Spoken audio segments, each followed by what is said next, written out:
Direct selling industry नहीं, दुनिया की किसी भी इंडस्ट्री में स्टोरी बिकती है। वो कंपनी क्यों खड़ी हुई, इसकी स्टोरी, उस प्रोडक्ट के बनने के पीछे की स्टोरी, उस प्रोडक्ट का आपके तक पहुंचने की एक स्टोरी।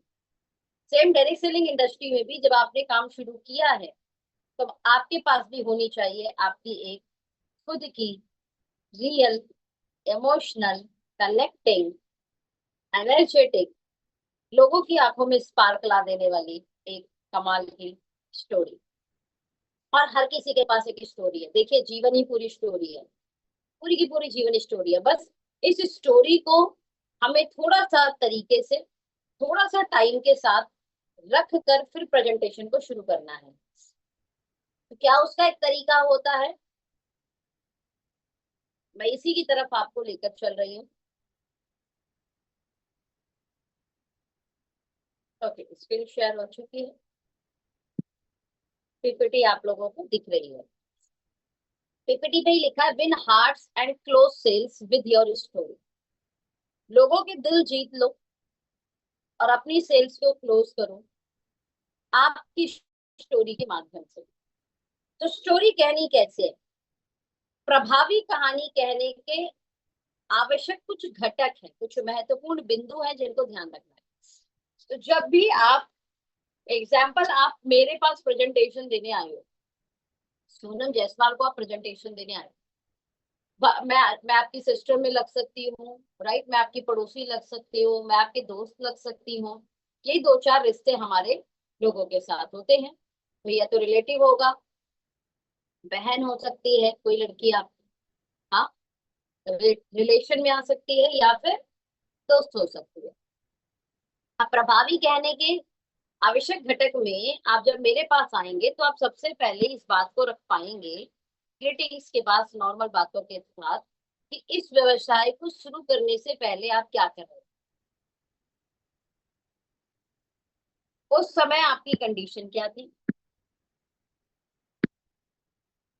इस व्यवसाय के लिए आपकी पहली प्रतिक्रिया क्या थी। चौथा घटक होगा आपकी कहानी का, वह कौन सी वजह थी जिसकी वजह से आपने इस बिजनेस को शुरू किया। आपकी अब तक की यात्रा और उपलब्धियां, इस व्यवसाय से आपके दीर्घकालिक और अल्पकालिक लक्ष्य, आपकी टीम के साथियों के लिए आपकी व्यक्तिगत प्रतिबद्धता, ये आपकी पूरी कहानी का अलाइनमेंट है। एग्जाम्पल, अगर कोई मुझे मिले तो मैं क्या बोलूंगी? ग्रीटिंग किया, सामने वाले से नमस्ते राम राम हो गई, हालचाल हो गया। अब क्योंकि मैं अपना बिजनेस बताना चाहती हूँ, जो मैंने अपना बिजनेस प्रोजेक्ट उनको रखा है उनके सामने, अब मैं शुरू कैसे करूंगी? देखिए, इस व्यापार में मुझे 15 साल हो गए। इस व्यापार से पहले मैं एक स्टूडेंट थी, और मैं एक लोअर मिडिल क्लास में पैदा हुई। बचपन से ही मेरे बड़े सपने थे, और मुझे ये की चीज थी कि मुझे अपने सपनों को पूरा करना है। तो मुझे बचपन में ये लगता था कि पढ़ाई करने से ही हम अपने जीवन में अमीर बनेंगे। तो मेरा पढ़ाई में बहुत मन लगता था और मैं बहुत मेहनत से पढ़ाई करती थी। लेकिन जब मैं 12th के एग्जाम देकर अपने आगे के कॉलेज का वेट कर रही थी, अपने 12th के रिजल्ट का वेट कर रही थी, उसी समय मेरे टीचर द्वारा मुझे इस व्यापार को अप्रोच किया है। उन्होंने हमें एक मीटिंग में न्योता दिया। उस मीटिंग में मेरे पिताजी गए, उन्होंने उन्हें वो बिजनेस बहुत अच्छा लगा। हमारे टीचर हमारे घर आए, उन्होंने हमारे घर पर प्रेजेंटेशन कुछ दी, हमें अच्छा लगा। और इस मीटिंग में जब पहली बार मैं गई, तो मेरा तो दिमाग ही हिल गया। मेरा पहली मीटिंग अटेंड करने के बाद जो रिएक्शन था, जो महसूस हुआ, वो कुछ कमाल था। सबसे पहला, मैंने आईआईटियंस को, मैं जो बनना चाहती थी, मैंने उन लोगों को इस व्यापार में शिद्दत से काम करते हुए देखा। मैं पढ़ लिख कर या तो गवर्नमेंट सेक्टर में जाती या प्राइवेट सेक्टर में जाती, गवर्नमेंट सेक्टर में जाती तो वहां क्लास वन अधिकारी इस बिजनेस को करते हुए मुझे दिखे। मेरे दिमाग में यही प्रतिक्रिया आई कि यार अगर ये लोग कर रहे हैं इस काम में बहुत दम है, और पढ़ लिख कर भी ये काम अगर ये कर रहे हैं इसका मतलब इस काम में बहुत पैसा है या कुछ तो है। प्राइवेट सेक्टर में हो सकता है मैं चाहती तो वहां पे भी आईआईटी बनती, इंजीनियर बनती, और क्या बनती, टीचर बनती। इनमें से ही कोई और कुछ ऑप्शन होते मेरे पास। वहां आई एचसीएल में प्रोजेक्ट मैनेजर, अच्छी एमएनसी कंपनी में वाइस प्रेसिडेंट तक के लेवल के लोग इस व्यापार को कर रहे थे। मुझे एक ही चीज समझ में आई, इस काम के अंदर दम है। दम ना होता तो इतने बड़े, इतने पढ़े लिखे और इतने पद प्रतिष्ठित लोग काम नहीं करते। मैंने वहां सिंपल महिलाओं को भी कामयाब होते हुए देखा, तो मेरी एक चीज समझ में आ गई कि इस काम के अंदर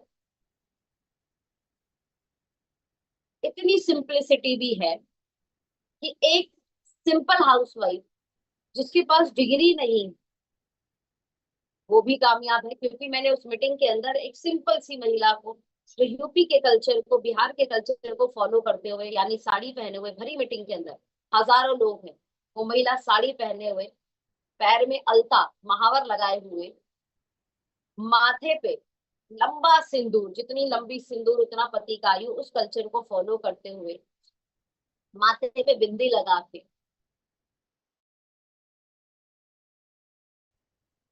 ये सारे कल्चर को फॉलो करते हुए स्टेज पर आ रही हैं और वो बोल रही हैं। अभी तक तो आप पढ़े लिखे लोगों को सुने, लेकिन मेरी पढ़ाई है प्लस। उन्होंने बोला नहीं था ऐसे मार्किंग की थी, सबने बोला जीरो। फिर मैं उसके बावजूद 50,000 महीने पे आप पहुंच गई। वो एक रैंक था वहां पे, फाउंडर प्लेटिनम, वो उस रैंक पे थे। उस रैंक का मतलब 50-60 हजार की इनकम होती है।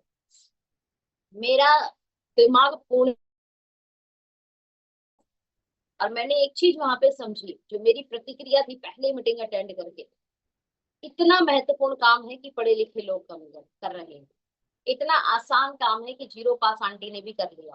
और मेरी उस समय 12th हो चुकी थी। मुझे अंदर से महसूस हुआ, मुझे अंदर से महसूस हुआ कि ये बिजनेस मुझे करना चाहिए और मैं कर लूंगी। दो चीज मुझे महसूस हुई थी, पढ़े लिखे डिग्री पद प्रतिष्ठित लोगों को देखकर लगा कि ये बिजनेस बहुत बेहतरीन है, इसलिए ये लोग कर रहे हैं, मुझे करना चाहिए। और दूसरा, आंटी को देखकर मुझे ये लगा कि मैं कर दूंगी।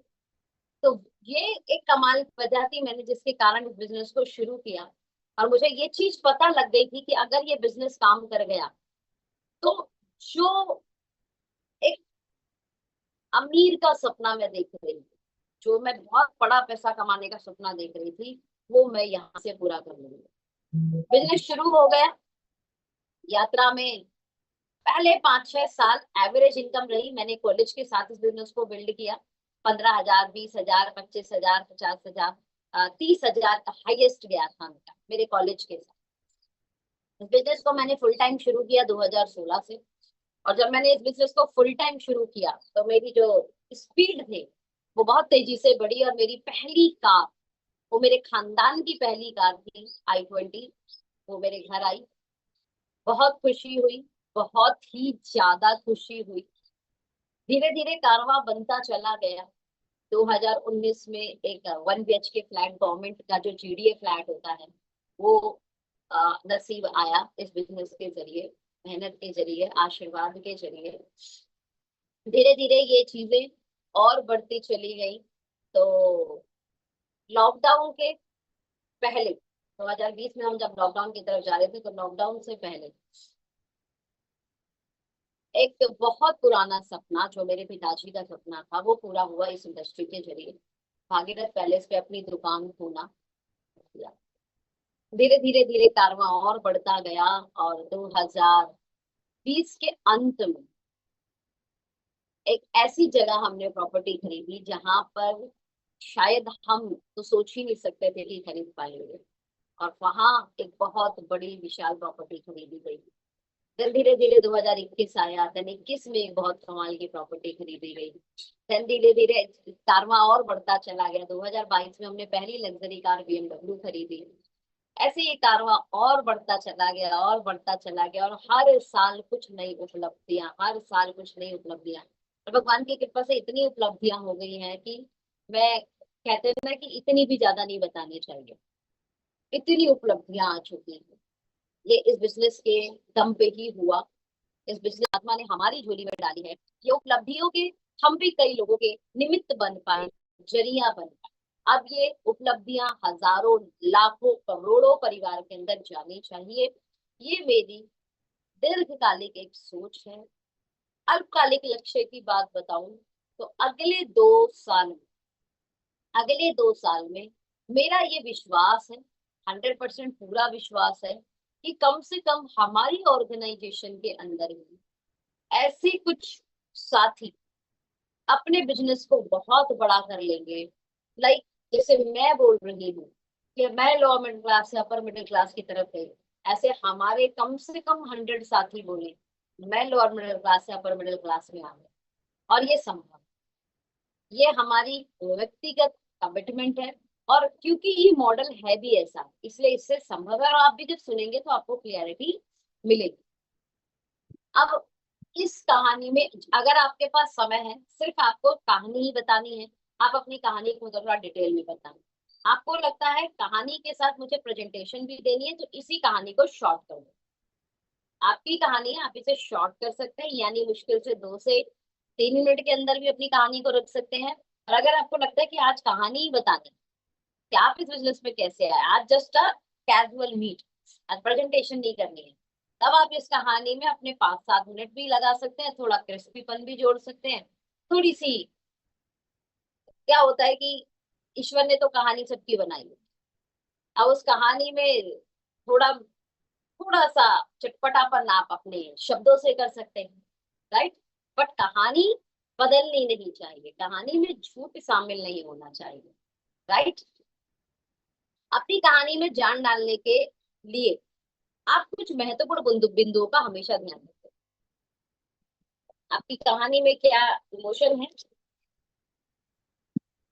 आपकी कहानी में क्या एनर्जी है, जब आप बोल रहे हैं तो क्या आपकी आंखों में वो चमक है, कॉन्फिडेंस है, आपके गेस्चर क्या है, आपके पोस्चर क्या है, एंड सब मोस्ट इंपॉर्टेंट पार्ट, जब आप अपनी कहानी बोल रहे हैं तो आई कांटेक्ट जरूर करें। और जो आप बोल रहे हैं क्या आपको उस पर फेद है, या सिर्फ कहानी बोल रहे हैं। और मैं आपको बताऊं, अगर आपकी कहानी रियल है तो ये सारी चीजें अपने आप आ जाएंगी। इमोशन, एनर्जी, स्पार्क, कॉन्फिडेंस, सब आएगा अपने आप। बस सवाल उठता है आप अपनी कहानी को किस तरीके से बोलते हैं। मैं आपको ना कुछ पॉइंट एक और बताना चाहूँ। जब अचीवमेंट नहीं थी, जब मेरे पास अचीवमेंट नहीं थी, उस समय भी मेरे पास एक कहानी थी। जब अचीवमेंट के नाम पर थोड़ा सा पेमेंट बना होगा, उस समय भी मेरे पास एक कहानी थी। ध्यान समझना, कहानी सेम थी, लेकिन हर कहानी में नए चैप्टर ऐड होते चले। जब मेरी कहानी में पहली बार गाड़ी आई, तो फिर नया चैप्टर ऐड हो गया। जब मेरी कहानी में थोड़ा फ्लक्चुएशन भी आया, थोड़ा सा उतार चढ़ाव भी आया, तब भी उस कहानी में एक, इसे बोल सकते हैं ना, जिस कहानी में विलन ना हो, जिस मूवी में विलन ना हो, सोचो मूवी का क्या हो। तो ठीक है, हमारा जो उतार चढ़ाव है वो हमारा विलन है। उतार चढ़ाव भी आए, उस कहानी ने भी नई, उस चीज ने भी हमारी कहानी में नया चैप्टर ऐड कर दिया। जब सेटबैक्स के बाद, नेगेटिविटी के बाद फिर जब हम आगे बढ़े, तो क्लाइमेक्स बोलते हैं ना, वो बड़े मजेदार हो गए। इन शॉर्ट, आप सबकी भी कहानी है, इस कहानी में इमोशन है, एनर्जी है, कॉन्फिडेंस है, स्पार्क है, लेकिन लास्ट में अगर कहानी में हीरो हार जाए, हीरोइन हार जाए, तो मजा नहीं आता। आपकी कहानी के आप हीरो हीरोइन, इस कहानी को जितनी बड़ी जीत का हम झंडा दे पाए, जितनी बड़ी जीत करा पाए, ताकि सामने वाले की एक सलामी तो मिले। जो कहानी सुनाई है, तो कहानी का जो अंत है वो शानदार हो। और हमारी कहानी का, हालांकि कहानी का अंत नहीं होता, कहानी dot dot dot dot dot, कहानी टू भी कंटिन्यू रहती है, आगे और बेहतर, आगे और बेहतर, आगे और बेहतर। लेकिन जो, जहां हम स्टोरी को रोके, जहां हम अपनी कहानी को रोके, हाँ, अचीवमेंट्स की खुशबू आनी, मुझे पूरा विश्वास है। आपकी कहानी अभी बन रही है, कोई बात नहीं। अभी छोटी छोटी अचीवमेंट की खुशबू आनी शुरू हुई है।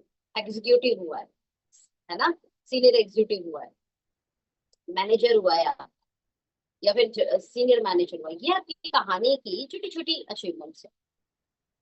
मैं ये नहीं बोल रही कि इससे बहुत सारे सपने पूरे हो जाए, लेकिन ठीक है, शुरुआत हुई है, दैट्स वेरी नाइस। लेकिन आपकी भी कहानी का थोड़ा सा 2 मिनट 3 मिनट का हिस्सा जरूर बनाए। आप इस बिजनेस से पहले क्या थे? जैसे यहाँ पे कोई टीचर हो, हमारे वकील भैया टीचर, कि भाई मैं टीचर हूँ,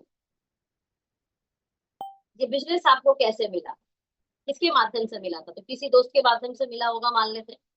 मुझे मेरे दोस्त के माध्यम से मिला। शुरू में जो भी है, जो आपके भाव रहे हो, सबके सेम ही भाव रहते हैं।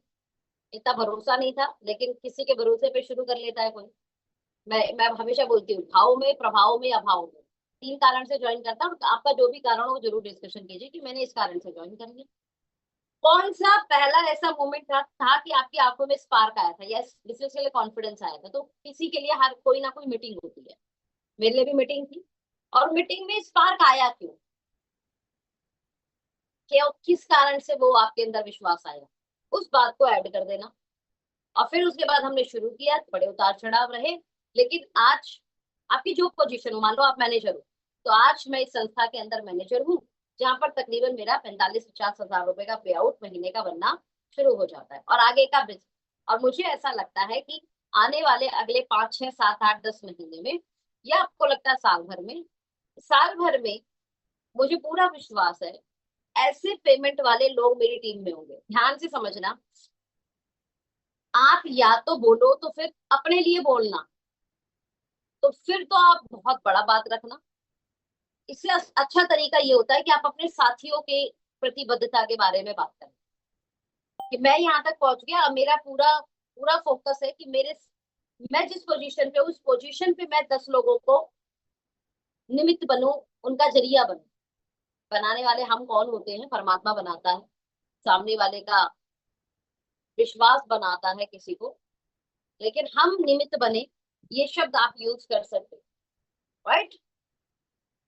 मुझे ऐसा लगता है कि आप में से जितने भी साथी हैं, उन्हें गोवा के बारे में पता है।